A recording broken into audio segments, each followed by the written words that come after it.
ప్రస్తుతం మనతో పాటు ప్రముఖ ఆధ్యాత్మికవేత్త దైవాజ్ఞ బ్రహ్మశ్రీ వీరాపురం సుబ్రహ్మణ్య స్వామి గారు మనతో ఉన్నారు. మీనరాశి వాళ్ళందరూ కూడా 2026 ఎలా ఉండబోతుందో గురువు గారిని అడిగి తెలుసుకుందాం. నమస్కారం గురుగారు. శుభాశీస్సులండి. సో 2026 జనవరి నుంచి డిసెంబర్ వరకు మీనరాశి వారి పరిస్థితి ఏంటి? ఏళ్ళనాటిలో ఉన్నారు, దీని తాలూకు ఇంపాక్ట్ ఎంతవరకు ఉంటుంది? ఓవరాల్గా ఈ సంవత్సరం అంతా వీళ్ళకి ఎలా ఉండబోతుంది గురుగారు? మీనరాశి 2026 జనవరి నుండి 2027 జనవరి వరకు కూడా ఈ మీనరాశి వారికి అనేక పరీక్షలు అన్నిట్లోనూ ఆర్థిక పరంగానూ పరీక్షలే, ఆరోగ్యపరంగానూ పరీక్షలే. ఇంకా చెప్పాలి అంటే జన్మరాశిలో శని ఉండడం వల్ల, అంటే మీనరాశిలో శని ఉండడం, 4వ ఇంట గురువు ఉండడము, అలాగే ఇక్కడ మనకు 12వ ఇంట రాహు ఉండడము, అలాగే రాహుకుజుల కలయిక ఉండడము, రవి రాహుకుజుల కలయిక ప్రారంభంలో, ఇప్పుడు 2026 ప్రారంభంలో ప్రతి విషయంలో కూడా చాలా జాగ్రత్తగా వ్యవహరించాలి. ఆర్థిక పరమైనటువంటి ఒడిదుడుకులు, నష్టాలు, అంటే అప్పులు చేయాల్సిన పరిస్థితి వస్తుంది. రుణ ప్రయత్నాలు అధికంగా ఉంటాయి, అంటే ప్రతిదానికి రుణాలు చేయాల్సిన పరిస్థితి వస్తుంది. అధికమైనటువంటి రుణ బాధలు. ఇక్కడ రుణ బాధలు ఎందుకన్నామంటే గతంలో ఇచ్చిన వాళ్ళు ఇప్పుడు పీడించడం అధికమవుతుంది. అప్పు ఇచ్చిన వాడు పీడించడాలు, వేధించడాలు, ఇంకా చెప్పాలి అంటే మనము వాళ్ళ వల్ల సఫర్ అయి ఆత్మహత్యా ప్రయత్నాల వరకు కూడా వెళ్ళే అవకాశం ఉంది. అంటే పడలేక, భరించలేక, తట్టుకోలేక ఆత్మహత్యా ప్రయత్నాలకు కూడా వెళ్ళే అంత, అంటే ఒకవేళ వెళ్ళకపోవచ్చు, కొంతమంది వెళ్ళొచ్చు, అటువంటి డిప్రెషన్లకు కూడా వెళ్ళే అవకాశం ఉంది. అందుకు రుణ పీడితులు అయ్యే అవకాశం ఉంది. తర్వాత శారీరక శ్రమ, మానసిక శ్రమ, చేసే ఉద్యోగంలో కఠినమైనటువంటి శ్రమ. అంటే ఇప్పుడు జాబ్ చేస్తున్నావు, నీ టైమింగ్ వరకే నువ్వు చేయాలి. నీ టైం మించి చేయాలి అంటే మనిషికి అప్పుడు శ్రమ అధికం అనిపిస్తుంది. అదే కాకుండా ఇంకెవరో చేయాల్సిన పని కూడా నువ్వే చేయాల్సింది వస్తే అది కఠినమైనటువంటి శ్రమ. ఏమిటి? కఠినమైన శ్రమ అన్నట్టుగా ఇలాంటి సమస్యలన్నీ కూడా వీళ్లకు అధికంగా ఉన్నాయి. ఒక మాటలో చెప్పాలంటే గొడ్డు చాకిరి అన్నట్టుగా. ఏమిటి? నువ్వు చేస్తుంది సాఫ్ట్వేర్ జాబే, కానీ దాంట్లో తీవ్రమైనటువంటి ఒత్తిడి, నీకు మించి చేయవలసిన పని, ఇలాంటివన్నీ కూడా ఓవర్ డ్యూటీ అని కూడా చెప్పుకోవచ్చు. ఇలాంటివన్నీ కూడా ఎక్కువగా ఉన్నాయి. రెండోది వచ్చేసి వేధింపులు, ఇటువంటి సమస్యలు కూడా అధికంగా ఉన్నాయి. కానీ ఆర్థిక పరంగా ఏదో ఒక రూపంలో మారుతుంది చేంజ్. అంటే ఏదో ఒక రూపంలో అంటే గురువు వచ్చేసి జూన్ తర్వాత పంచమ స్థానంలోకి వస్తున్నాడు, అంటే కర్కాటక రాశిలోకి. దానివల్ల ఆయన మారడం వల్ల అక్కడి నుంచి వీళ్లకు ఊపిరి పీల్చుకునే అవకాశం ఉంది. ఆర్థిక పరంగా నిలదొక్కునే అవకాశం ఉంది. ఆర్థిక పరంగా స్థిరపడే అవకాశం ఉంది. ఆర్థిక పరంగా వీళ్లకు మనశ్శాంతి, ప్రశాంతత, ఊరట, ఆనందము, సంతోషము, అభివృద్ధి, అనేకమైనటువంటి భోగాలు, యోగాలు కలిగే అవకాశం ఉంది. ఇప్పుడైతే ప్రారంభంలో మాత్రం క్లిష్ట పరిస్థితి అన్నట్టుగా ఉంటుంది. కష్ట పరిస్థితి, క్లిష్ట పరిస్థితి, శ్రమతో కూడుకున్నా కూడా మనకు అనుకున్న పని పూర్తి కాకపోవడం, నెరవేరకపోవడం, ఇలాంటివన్నీ కూడా దాన్ని ఫెయిల్ అంటారు. ఏమంటారు అన్నట్టుగా ఉందన్నమాట. అందుకే వీళ్ళ జీవితం పరీక్షా జీవితం. ఎందుకంటే జన్మరాశిలో శని సంచారము, 4వ ఇంట గురు సంచార ప్రభావము, 12వ ఇంట ఉన్నటువంటి గ్రహ ప్రభావాల వల్ల ప్రారంభం అంతా కూడా పరీక్షా జీవితం లాగానే ఉంటుంది. ఆ తర్వాత మారుతుంది. అంటే కష్టపడ్డాడు, అది జీవితాంతం కష్టమా అంటే వాడు తట్టుకోలేడు కదా. అందుకనేసి ఆ గురువు పంచమ స్థానంలోకి రావడం వల్ల మళ్ళీ అనుకున్న పనులన్నీ కూడా నెరవేరే అవకాశం ఉంది. ఇప్పుడు ఈ సమయంలో మనం ఎవరిని అడిగినా కూడా, మనం ఏదన్నా ఆర్థిక సహాయంగా ఎవరిని పోయి అడిగినా కూడా లేదంటాడు. అదే పంచమ స్థానంలోకి వచ్చిన తర్వాత మనం ఎవరిని పోయి అడుగు లేదనకుండా ఇస్తాడు. ఆ దానితో మనము తెలివిగా వ్యవహారం నడపడం, దాన్ని కాస్త అభివృద్ధి మార్గంలోకి మనము ప్రయత్నం చేయడం, అది కాస్త సక్సెస్ కావడం, ఇట్లా మారిపోయే అవకాశాలు మళ్ళీ ఉన్నాయన్నమాట. ప్రస్తుతం ఇప్పుడైతే అందరితో కాస్త భేదాభిప్రాయాలు ప్రారంభంలో, మాట పట్టింపులు, కోపతాపాలు, ఇంట్లో కుటుంబ సభ్యులతో కూడా అన్నదమ్ములతో మధ్య ఆస్తి తగాదాలు కావచ్చు, భార్యాభర్తల మధ్య కూడా మనస్పర్ధలు, భేదాభిప్రాయాలు కలిగే అవకాశం ఉంది. తల్లిదండ్రులతోనూ కోపతాపాలు, మాట పట్టింపులు కూడా కలిగే అవకాశం ఉన్నాయి ఇప్పుడు ప్రస్తుతం. కాబట్టి ఇప్పుడు మౌనంగానే ఎదగమని అన్నట్టుగా ఎక్కడైనా సరే మనం వీలైనంత వరకు తగ్గిపోవడం, అణిగిమణిగిపోవడం, మన కోసం, మన అభివృద్ధి కోసం అది ఉపయోగపడుతుంది. మన అభివృద్ధి కోసం ఉపయోగపడుతుంది. అనువు కాని చోట అధికులం అని రాకూడదు అన్నట్టుగా మనం అన్ని చోట్ల అధిక ప్రదర్శన చేయకూడదు అన్నమాట. ఎక్కడ తలొంచాలి, ఎక్కడ తలెత్తాలి. దీనికి ఒక ఎగ్జాంపుల్ ఉంది.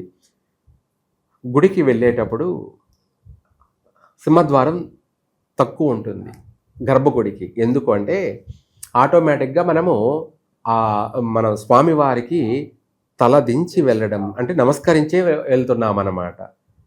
ఇది మనకు ఎంతో ఆ దైవ ఆశీర్వాదం కలుగుతుంది. ఎందుకంటే మనం తల ఎప్పుడైతే వంచామో ఆయన ఆశీర్వదిస్తున్నాడు అనమాట ఆటోమేటిక్గా. అట్లాగే మనం అందరినీ కలిసినప్పుడు నమస్కారం చేయడమో, లేకపోతే తల దించడమో, తల వంచడమో ఏమవుతుంది అంటే అవతల వాళ్ళకి అర్థమైపోతుంది. ఎదుటి వాళ్ళకి అవతల వాడు దుర్మార్గుడే, చెడ్డవాడైనా కూడా వాడిని రాకపోక వాడిని నడవడికలన్నీ లెక్కలు కడుతూ ఉంటాడనమాట. అందువల్ల తన యొక్క తల వంచడం వల్ల ఎదుటివాడు ప్రసన్నుడవుతాడు. అదే వాడికి కలిసేటప్పుడు మనము తల ఎత్తుకొని ఇంచుకొని పోయామనుకో అవతల వాడికి అర్థమైపోతుంది. వాడి కొవ్వు, వాడి అహంకారం, వాడి గర్వం అన్నిటినీ వాడు వెంటనే పసిగట్టేసి ఇవ్వాల్సిన ఉద్యోగాన్ని కూడా క్యాన్సిల్ చేస్తాడు. లేదు మనం ఆర్థికంగా సహాయం కోసం వెళ్ళామనుకోండి, లేదని చెప్తాడు.